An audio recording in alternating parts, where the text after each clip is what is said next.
Radio à vous l'été. La voix de la résistance du peuple togolais. La voix du peuple. La voix du peuple. La voix du peuple sur Radio à vous l'été. La voix du peuple, une émission du peuple par le peuple.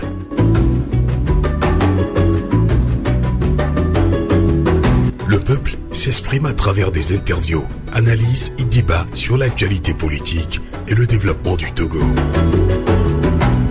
La Voix du Peuple, une émission réalisée et présentée par Sylvain Amos et ses collaborateurs dans la diaspora et dans plusieurs villes du Togo. La Voix du Peuple.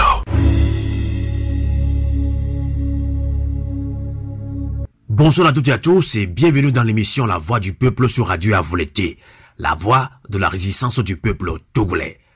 Tous les regards sont fixés sur jeudi prochain, date à laquelle doivent se tenir les élections législatives de tous les dangers. Malgré les cris d'alarme lancés par la société civile, les églises du Togo et la coalition des 14 qui demandent le report de ces élections, le gouvernement urge de la force et reste campé sur sa position. Ainsi donc, les forces armées togolaises ont procédé ce mardi au Togo au vote par anticipation. Eh bien, mes auditeurs de Radio à vous l'été, la tension est très vive, créant une atmosphère d'insécurité. Le pays est militarisé. La coalition des 14, qui avait annoncé d'empêcher ces élections législatives, a été reçue à Accra dimanche dernier par l'un des facilitateurs, le président ghanéen Nana Akufo-Addo. À 48 heures de ces élections législatives, de toutes les incertitudes, la CEDEAO va-t-elle faire injonction pour éviter le bain de sang à l'image de 2005 ayant engendré au moins 500 morts? Une situation qui inquiète les Togolais. À mes auditeurs, quand les torts, pour commenter et analyser la crise sociopolitique au Togo, notre invité de ce soir est M. Pierre Kpoda, coordinateur de Kodi Togo, coalition de la diaspora togolaise pour l'alternance et la démocratie. Il va réagir en ligne depuis les USA. Novio, à vous l'été. Et merci de nous être fidèles.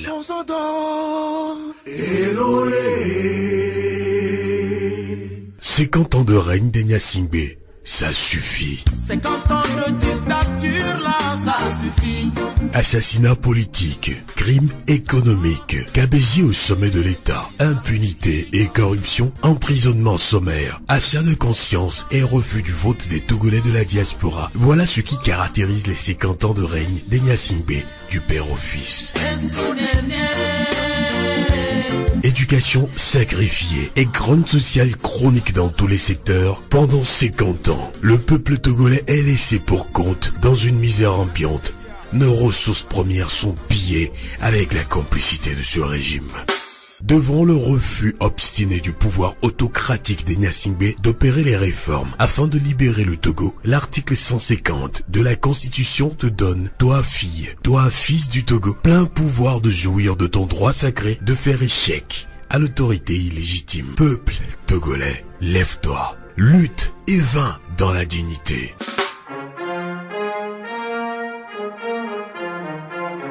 Wakati adala Togobia ive. Wakati fo Togobia fenima. Togobia aloa todala ekwe neseng. Togovio gamesu mitite.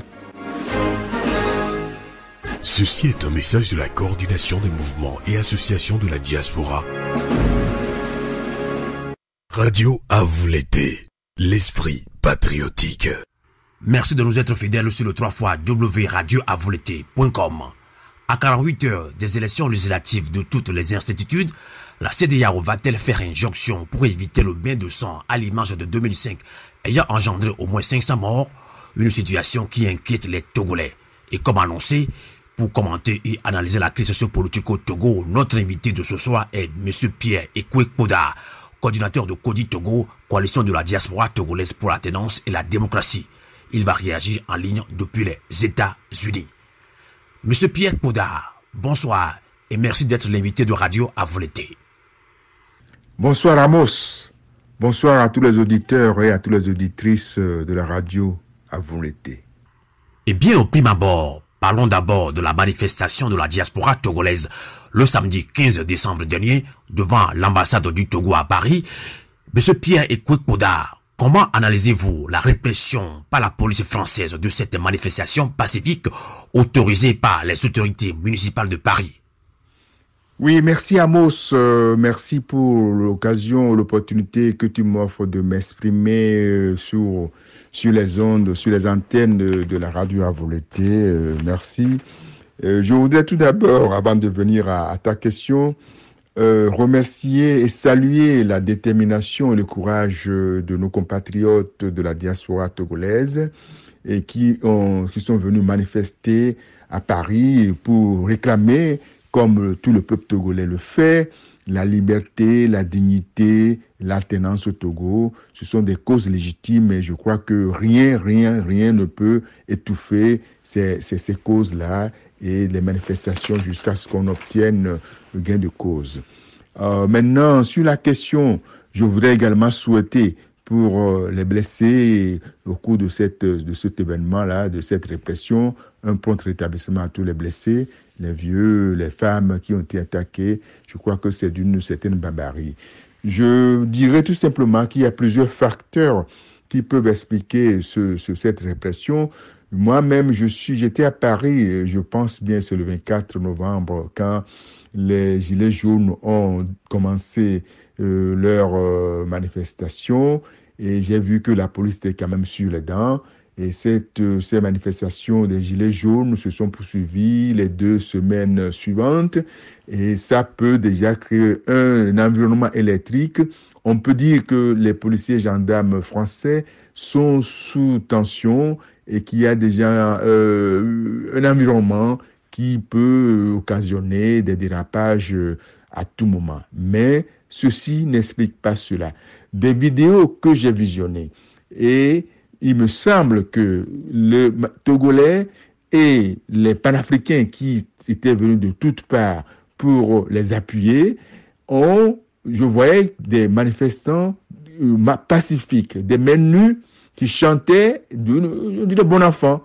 Et d'un coup, il y a 2 individus cagoulés non identifiés qui sont apparus et qui ont causé des actes comme quoi s'ils voulaient incendier l'ambassade en mettant de l'essence.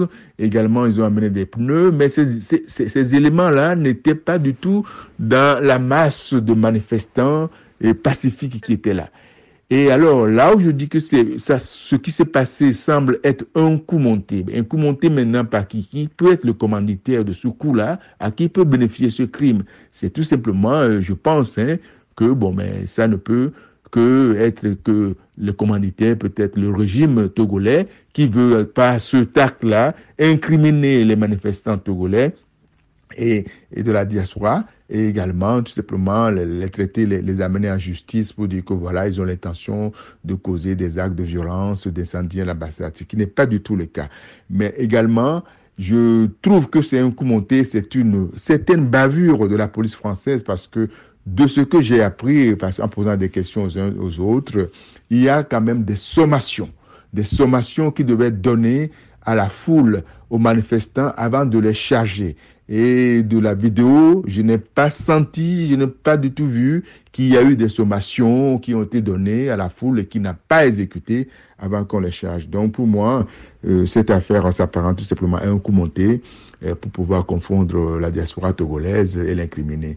Donc je la condamne avec toute la vigueur possible. Et je souhaite un prompt rétablissement aux blessés et à tous nos compatriotes et les panafricains qui étaient avec nous. En tout cas, une plainte est déjà en cours contre X et la police française, notamment celle de la préfecture de Paris. Alors, M. Pierre Kouda, doit-on rattacher à cette répression une certaine position de la France vis-à-vis de la situation qui prévaut actuellement au Togo? Oui, Amos, certains peuvent vouloir faire ce rapprochement très rapide entre la répression qui s'est passée à Paris le 15 décembre et une certaine position de la France. Mais je veux me garder de faire ce raccourci très rapide. La position officielle de la France n'est pas encore connue. Et si on écoute ou on lit très bien le communiqué du groupe des 5 à Lomé, donc ce groupe des 5 dont fait partie la France également. On n'est pas encore très sûr de ce que la France veut exactement pour le Togo. Quel est le plan de sortie de crise? Eh bien, effectivement, c'est aux Togolais eux-mêmes de forcer le destin, de prendre le destin en main et de faire en sorte que les causes qui sont les leurs, comme je l'avais dit dans ma première réponse, de liberté, de dignité, d'alternance et également de développement inclusif. Cela, c'est aux Togolais de s'imposer par leur détermination et leur courage. C'est ce que nous faisons depuis plus d'un an et demi. Et je crois que tout doucement, les rapports de force vont pencher vers la volonté du peuple, car cette volonté-là, elle est invincible. Alors, moi, je me garderai vraiment de faire un rapprochement, un raccourci entre ce qui s'est passé et la position de la France, mais c'est du clair-obscur. On ne sait pas exactement ce que veut la France. Et donc, je dirais que oui, nous sommes toujours à l'écoute et je souhaiterais avoir l'occasion moi-même de pouvoir m'adresser un jour aux autorités françaises à des hauts niveaux pour comprendre exactement et comment ils voient un peu comment ces autorités, donc elles voient le problème togolais et qui dure depuis plus de 50 ans et comment ils peuvent nous accompagner, c'est-à-dire accompagner ce peuple togolais sur la voie qui est inéluctable, qui est une voie de démocratie. Je crois que si on voit l'Afrique de l'Ouest aujourd'hui, c'est le seul pays qui n'a pas connu d'alternance. C'est le seul pays où chaque fois qu'il y a élection, il y a des troubles, il y a de l'exil, il y a des gens qui vont dans les pays voisins. Et les autres pays n'ont pas ce problème-là et on ne peut pas laisser cette exception togolaise, qui n'est pas la bonne d'ailleurs, continuer de cette façon-là. Mais la position française, je ne la connais pas du tout et on aimerait bien la connaître. Et également, je veux m'éviter de faire ce rapprochement entre cette répression et la position officielle française. En tout cas, selon bon nombre d'observateurs nationaux et internationaux, la France continue de jouer un grand rôle dans la gestion du pouvoir dans beaucoup de pays africains, surtout francophones. Alors, M. Pierre Podard, revenons à la crise politique au Togo. Le 20 décembre est à nos portes, c'est justement dans 48 heures. Les religieux prennent leur bâton de pèlerin et appellent à l'arrêt du processus. Comment analysez-vous les actes que ces religieux posent dans ce sens-là? Oui, le 20 décembre est à notre porte. Je souhaite que les Togolaises, les Togolais puissent passer de bonnes fêtes de Noël et de bonnes fêtes de fin d'année. Et donc, du coup, je n'ai pas un bon pressentiment pour ce 20 décembre, qui n'est pas une date biblique, c'est pas une date inscrite dans du marbre. Pour ma part, les conditions d'élection libre, transparente, crédible et apaisée ne sont pas réunies. Et dans ces conditions, je ne vois pas pourquoi on peut faire une fixation sur la date du 20, même si c'est des chefs d'État qui l'ont indiqué, mais je me souviens très bien que je pense que c'est les autorités guinéennes ou bien le ministre des Affaires étrangères de la Guinée, si je me trompe, qui disait quand même que, ben, écoutez, il faut pas faire, ce n'est pas une date, il faut pas faire une fixation sur cette date-là, ce n'est qu'une proposition. Et si nous, au niveau du Togo, les autorités et tout le peuple togolais voient que vraiment les conditions ne sont pas réunies pour ces élections, il faut les reporter tout simplement. Pour pouvoir mieux les organiser, le faire de manière inclusive. Je crois qu'on veut résoudre un problème. Ce n'est pas une question d'élire des députés pour élire des députés. Il faut vraiment résoudre le problème togolais et ça ne peut passer que par la transparence des élections, et des élections qui soient apaisées, l'inclusivité, donc que tout le monde se soit concerné. Donc pour moi, ce coup de force, entre guillemets, permanent d'ailleurs, du régime qui veut toujours ne pas écouter son peuple, ça me laisse patois, parce que je me dis, les dirigeants, les leaders doivent écouter leur population. Bon, on peut ne pas être toujours d'accord, mais il y a un devoir d'explication, il y a un devoir d'éducation, et il y a aussi une obligation des autorités de suivre et de donner satisfaction aux revendications de leur population. Parce qu'après tout, si on est leader, c'est pour, comment dirais-je, faire assurer le bien-être de sa population. Et donc, si cette population n'est pas satisfaite, il doit avoir des raisons. Il faut aller vers les causes de ces problèmes-là et les régler avant de vouloir faire des élections.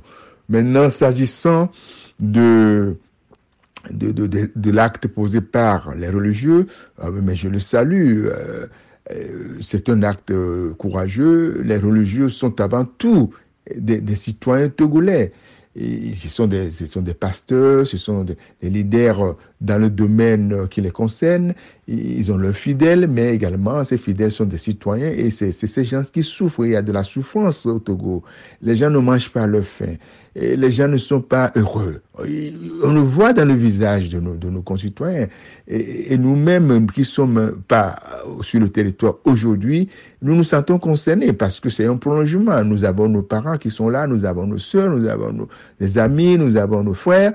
Donc, on n'est pas du tout heureux non plus. Donc, pour moi, ce 20 décembre, ce serait une erreur encore d'aller vers ces élections, tout simplement, sans écouter le peuple et également les religieux. Donc, je salue ce acte-là. Je voudrais tout simplement rappeler très rapidement que je tiens à Lomé moi-même le 20 octobre quand sur l'espérance du père Pierre Chanel Afognon avait fait ce forum des forces vives et qui était très très bien passé.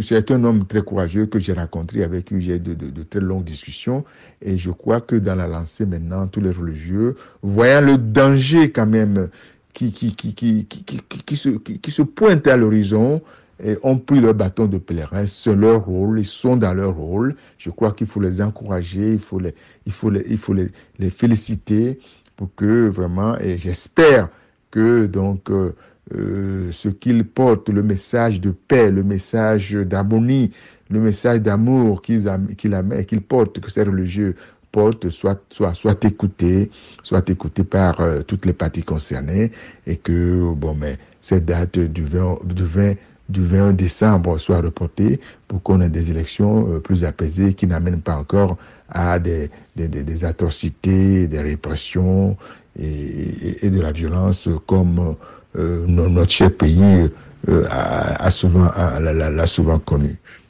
Effectivement, ils sont nombreux les citoyens togolais qui ont salué la bravoure et la détermination des religieux togolais, et surtout l'engagement du père Pierre-Marie Chanel Afognon, et malheureusement, ces religieux ne sont pas écoutés par le gouvernement. Alors, monsieur Pierre Bodard, vous avez personnellement rencontré Nana Addo Dankwa Akufo-Addo, président du Ghana et facilitateur de la crise togolaise il y a quelques mois.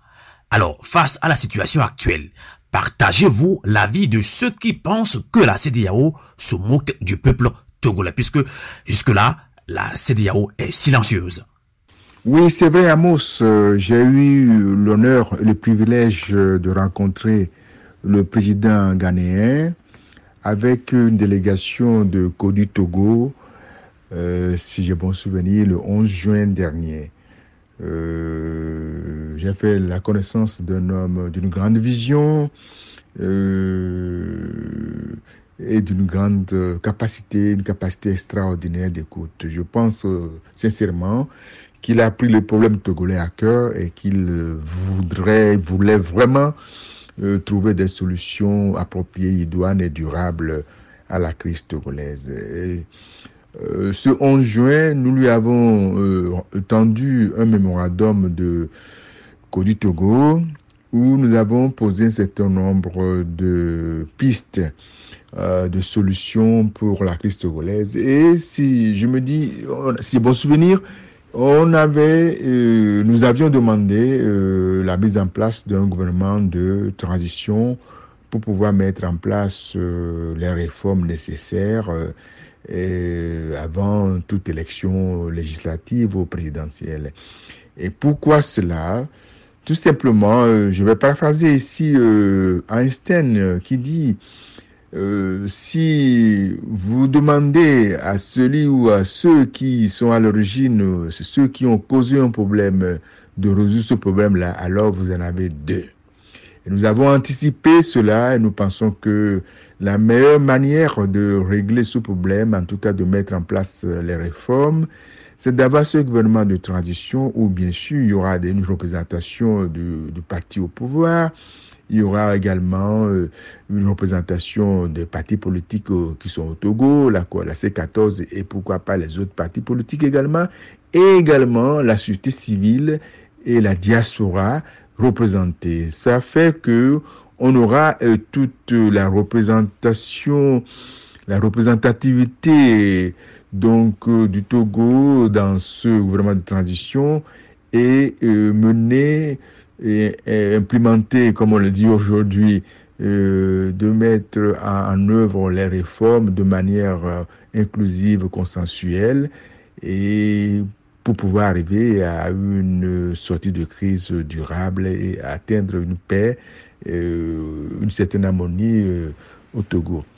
Mais pour des raisons que j'ignore, ceci n'a pas été suivi. Et maintenant, pour répondre à la question, est-ce que je suis d'avis de ceux qui pensent que la CEDEAO se moque du peuple togolais? Je dirais non. Non, parce que pour moi, c'est au peuple togolais de prendre son destin en main. La CEDEAO, les autres organisations de la communauté internationale de manière générale ne peut que accompagner ce peuple-là, mais ne peut pas venir faire le travail à notre place. Donc c'est au peuple d'être l'artisan de son destin, c'est au peuple de défendre, de se donner les moyens d'atteindre les objectifs qui s'est fixé ce peuple-là.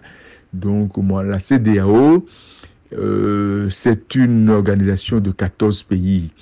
Et dans les discussions que j'ai pu suivre par-ci, par-là, au Parlement, et quelques discussions même entre les chefs d'État où on a eu le privilège d'écouter, il y a deux camps. Bon, ceux qui se penchent du côté de la population, qui voient leur souffrance et qui se disent que vraiment il faut que on trouve une solution durable à cela, c'est-à-dire faire les réformes en bonne et due forme, et maintenant donc aller aux élections peut-être après cela.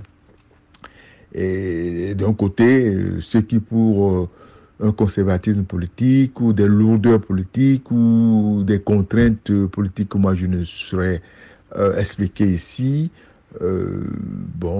sont un peu ambivalents ou bien ne disent pas correctement ce qu'ils veulent ou carrément on peut dire qu'ils sont du côté du régime. Alors, ceci fait qu'on ne peut pas du coup dire tout simplement que la CEDEAO dans son ensemble se moque du peuple togolais. Je ne pense pas.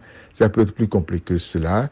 Donc, il faut creuser pour aller au fond des problèmes, pour savoir où sont les blocages, qu'est-ce qu'on attend de la population, non pas de la population, mais des leaders politiques, et qu'est-ce que également on peut concéder ou accorder donc à ceux qui sont au pouvoir, et comment régler ce problème de manière à ce que il n'y ait pas vengeance également et qu'il n'y ait pas vacance du pouvoir. Donc voilà. Donc pour moi, je pense que c'est au peuple togolais de pouvoir prendre son destin en main. Je l'ai déjà dit et je le répète, c'est à nous de nous donner les moyens, nous Togolais, de nous donner les moyens de résoudre nos problèmes, de nous donner les moyens de notre politique. La souveraineté de l'État togolais empêche-t-elle la CEDEAO de faire injonction et arrêter le processus en cours? Monsieur Pierre Kouda, c'est aussi l'une des inquiétudes des citoyens togolais. Rapidement, une dernière question pour vous libérer en ligne depuis les États-Unis. Écoutez, la campagne d'empêchement du scrutin du 20 décembre lancée par la coalition des 14 a annoncé des morts par balle. Alors, comment comprendre le silence de la CEDEAO face au drame qui s'enregistre? Permets-moi, Amos, une fois encore, de saluer le courage et la détermination des populations togolaises en lutte pour la liberté, leur liberté, l'émancipation, l'alternance et la démocratie au Togo. Oui, les réponses qui sont données à ces revendications par le pouvoir en place, les intimidations, les violences sur les populations et les tueries d'enfants et de jeunes à balles, pas des tirs à balles réelles, est tout simplement insupportable. C'est une horreur que des choses de ce genre se passent dans notre pays à répétition. Et donc, nos pensées vont aux blessés à qui nous souhaitons un prompt rétablissement et aux familles des personnes disparues, aux jeunes enfants, vraiment que leur cœur soit apaisé. Je crois que la mort de tous ces combattants de la liberté ne serait pas une peine perdue. Nous voudrions tout simplement dire ici que l'être humain est un être de liberté et que quelles que soient les chaînes qu'on met à nos coups, à nos hanches, à nos pieds, l'aspiration profonde, c'est d'aller vers cette liberté-là. Et il n'y a rien au monde qui puisse l'arrêter.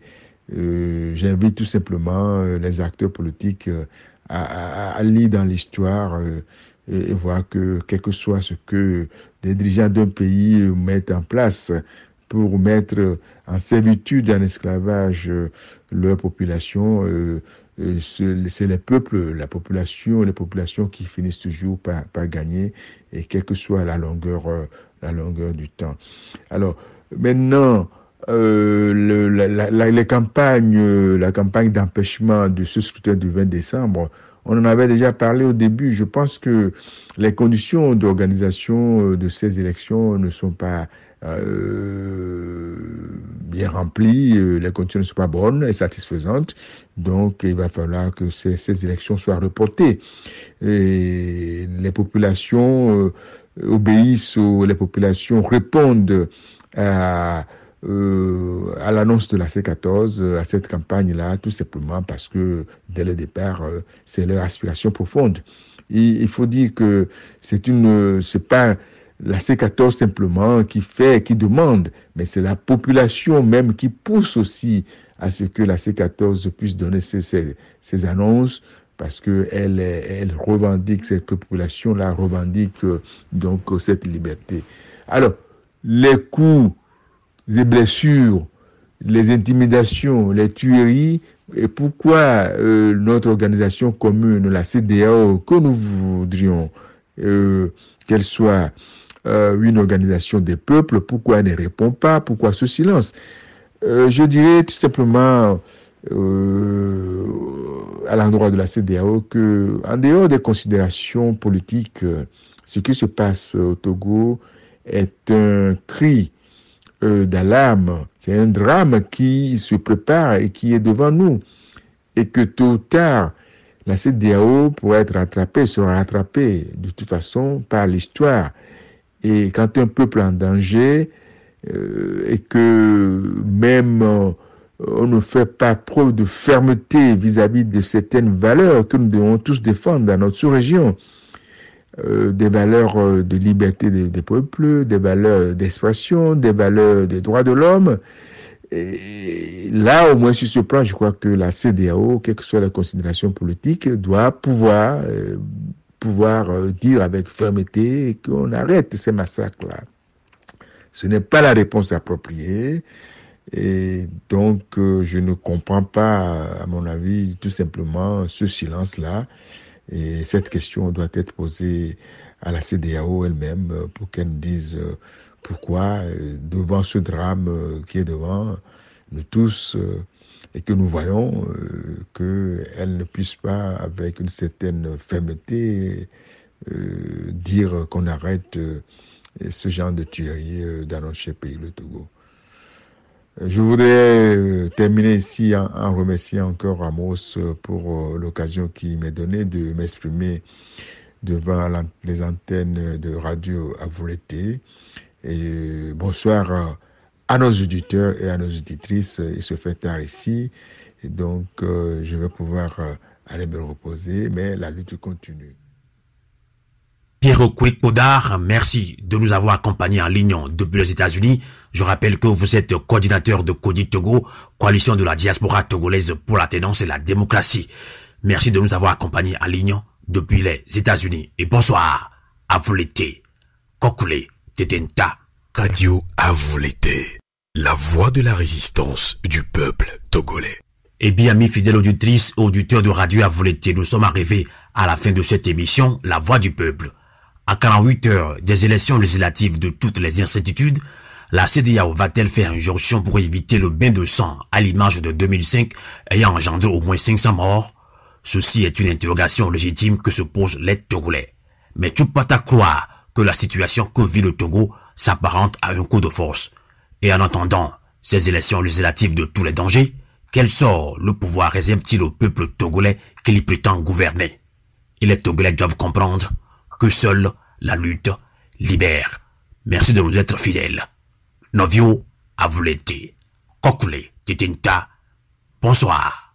Radio Avoleté, l'esprit patriotique.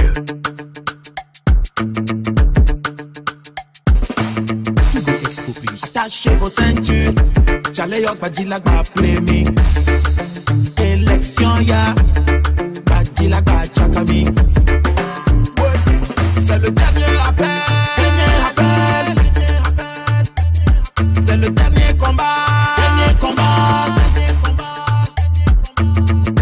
Nous devons rester debout. Nous on dit ça ne va pas. Les gens nous parlent d'élection. Le pays a problème. On nous dit d'aller voter. Tout le monde se demande aller voter ou pas. C'est le dernier appel. C'est le dernier combat. Nous devons rester debout. Nous t'allons jama. Mitonya wana tu me do bilelo. Yes I. Asiaga Togo bi magba kedeke o. Akoko mi dava isan ebe nyinu gbegble yagbeto ku yagbeto si ami ngale jiko. No kenyi no le joye mi jona Togo vi potole se bebe. Togo vi potole padukri. Mina Togo vi ba ko vide la. Obe mi chame be mi jo mi legbe. No kenti mi legbe man pe gogo ke mi wawade. No kebe na mi ma. Pe gogo ke mi wawade. Mim se na te gome o.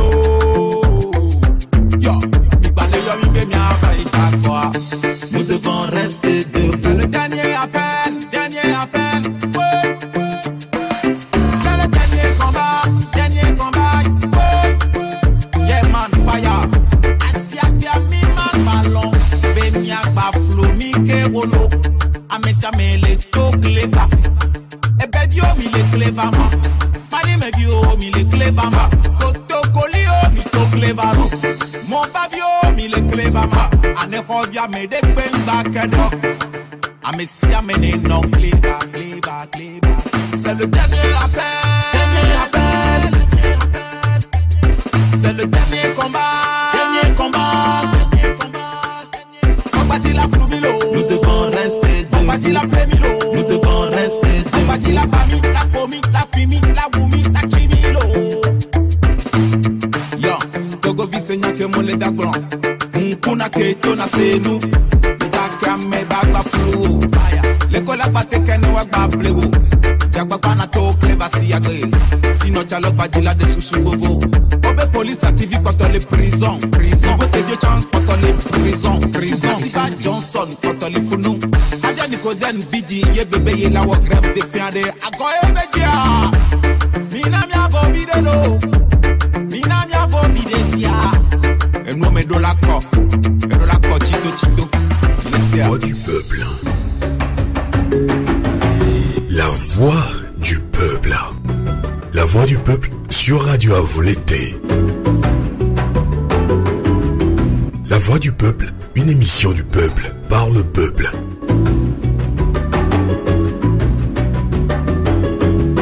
Le peuple s'exprime à travers des interviews, analyses et débats sur l'actualité politique et le développement du Togo. La Voix du peuple, une émission réalisée et présentée par Sylvain Amos et ses collaborateurs dans la diaspora et dans plusieurs villes du Togo. La Voix du peuple.